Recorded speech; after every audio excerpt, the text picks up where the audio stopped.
I'm 55 at the moment, 56 next month. When do I get my jab? I haven't heard anything yet. We're getting very close. We're going to have a huge march, Piers, and you'll see the numbers really begin to climb, both in terms of first doses. So it's 32 million people cumulatively we've got to get to by mid-April. And of course, second doses, which are already climbing. We got to 800,000 on Saturday. I just want to start by saying I think that the vaccine rollout has been absolutely brilliant. Congratulations. Honestly, everybody involved, and you're the vaccine minister, credit where it's due, the NHS, the volunteers, the army, everybody has done an amazing job. It is truly staggering that we've got to 20 million, which is almost more than the rest of Europe put together. And with them all tearing themselves apart and us getting this right, it is a great thing to watch.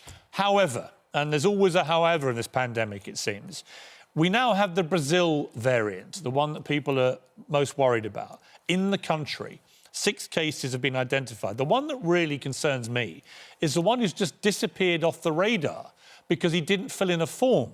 Do we know anything about who this person is? How are we going to find out? When do we think that he took his test? Do we know it's a man? Does this person, male or female, even know that they are positive, or could they have spent the last 2-3 weeks spreading this around? You're right, Piers, and one, thank you for the compliments for the team, and I stand on the shoulders of heroes. I've said it on your programme before, I sometimes feel like an imposter because it's that NHS family and the army of volunteer vaccinators, 80,000, the 200,000 volunteers, and of course our armed forces, and the private sector, I have to say, all together, the distribution and the manufacturing. Right, but all their great work, with respect, all their great efforts are going to be completely ruined if we continue to allow new variants, which may be more resistant to the vaccine, to spread through the country. And it does seem utterly extraordinary to me that, knowing the threat from Brazil of this variant, that we have allowed someone to come in and then to just disappear. So just a couple of things on that. One, whichever variant is the COVID variant, and at the moment the dominant variant, both vaccines work really well on, basically spreads in the same way, because you'll know this and you've been brilliant at promoting it. You know, it loves social interaction, so please follow the rules and make sure we continue to bear down on infection rates, and therefore seeing the hospitalization numbers come down and deaths come down.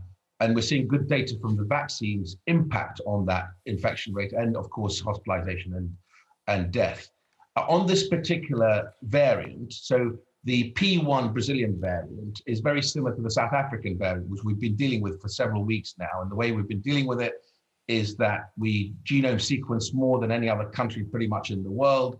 We surge test, as we're about to do in South Gloucestershire, because of the 2 cases that we've discovered there, and of course, isolate.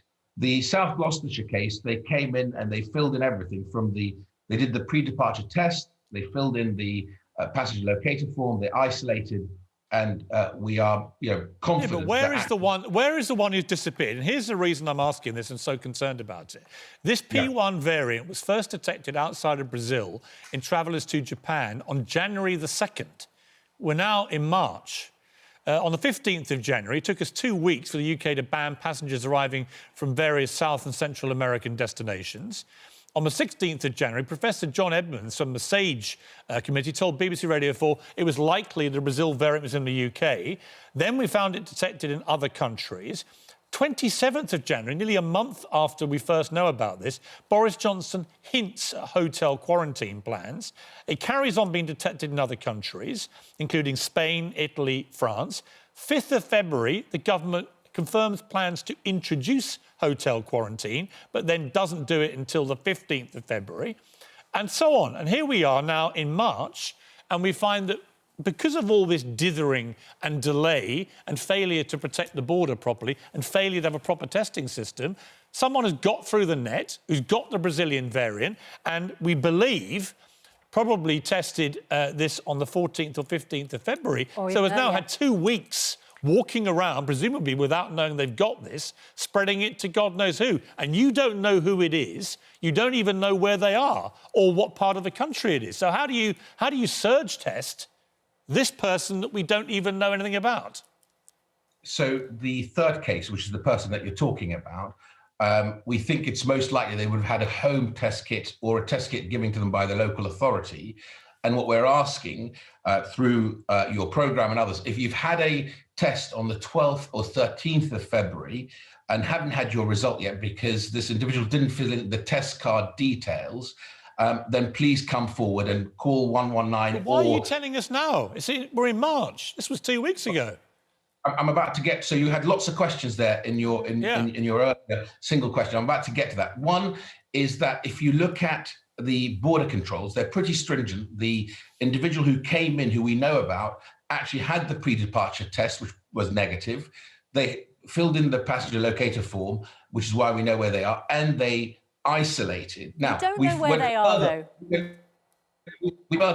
I'm talking about the South Gloucestershire case. Okay, but we're not talking about that case, we are talking specifically about the one you don't know anything about. You keep talking about the cases that you can track and trace and isolate. Please just focus, Minister, on the one case you don't know anything about, because that is the one that worries me. Knowing you've got some in South Gloucestershire that you can surge test around, that's one thing. Having no idea where this other person who tested positive is and only telling us 2 weeks after you believe he tested positive, I don't understand why it's taken you 2 weeks. No, I agree with you, and I'm going to come to the point of the third individual that we want to locate. Now, they would have taken, as I said, either a home test kit or a kit from the local authority, and our investigative team has been pretty good. Remember, we've been dealing with the South African variant, which is very similar to this variant in profile for weeks now, and we've been pretty good. Public Health England has been pretty good at identifying people when they don't fill in their details. It takes sort of 2-3 days to use other data points to try and locate them. Because this is a variant of concern to us, we've gone further with a sort of belt and bracing coming on your programme, saying, look, if you've had a test on the 12th or 13th... How long have you known, as Vaccines Minister, how long have you known that this person tested positive? On the 26th. So, 26th, so we're now... What, we're now... Friday. 4 days later, why is it taking you 4 days to tell everybody? Why didn't you launch the appeal immediately? Well, we only knew on Friday about these cases because it takes about 10 days to turn around. And then we basically, this was done, where are we? Yesterday. Friday, it was only Saturday and then Sunday that Public Health England put out. OK, but how comfortable are you as the Vaccines Minister when literally our freedom depends on you getting this right, and the programme is going brilliantly, and we all salute everyone involved for that. But how comfortable are you with a testing system that relies on someone to fill in a form, and if they don't fill it in, they're on the loose? And we don't know who they are, which part of the country they're in, or how many people they may have infected. It seems to me a crazy system that comes right back again to our failure to properly protect the border. Yeah. Do you accept that? So let's... That was what I was trying to talk about the border control. So the reason I say I went back to the South Gloucestershire case, because if you look at the way that case, which we know a lot about, came in, they actually followed the pre-departure test negative.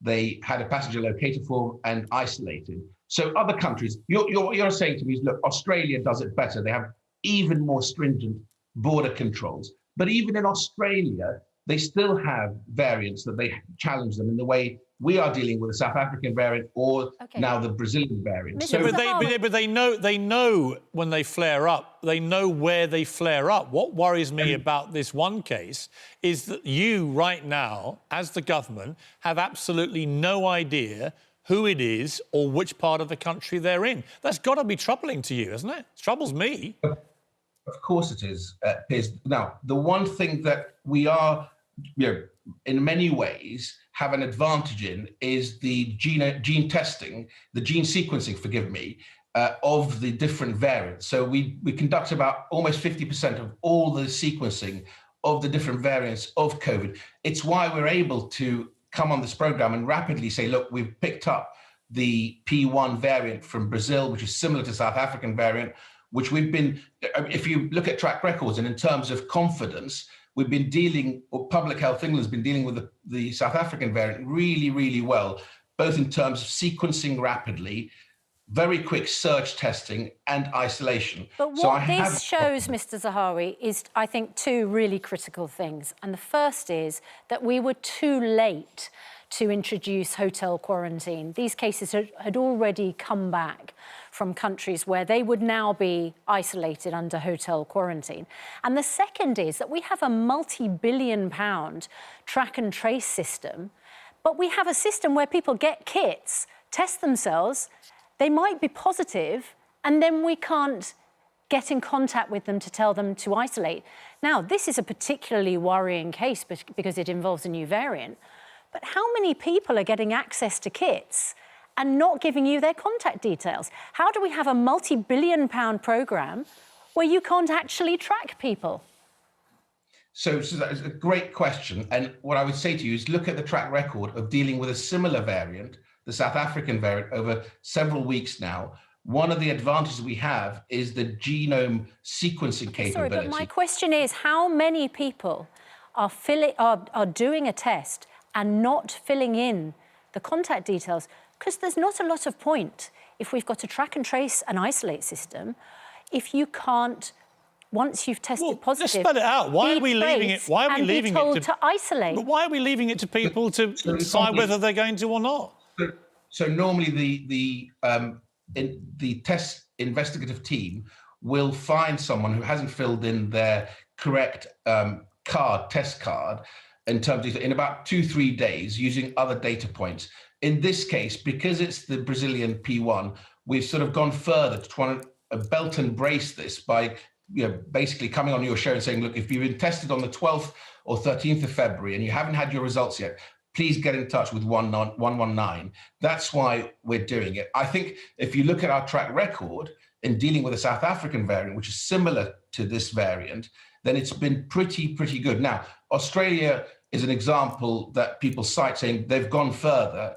And of course they have, but they still have to deal with the challenges of variants. Okay. The hotel quarantine did come in on the 15th of February.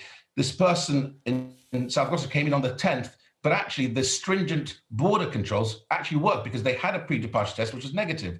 They had a passenger locating it doesn't work if it doesn't work if one then tests positive after they get here and you lose them. Let me just ask you about two other quick things before we let you go, both on vaccine passports. You said 3 weeks ago that vaccine passports, the whole idea of it was discriminatory. Clearly the government is moving on this. Do you now withdraw that claim?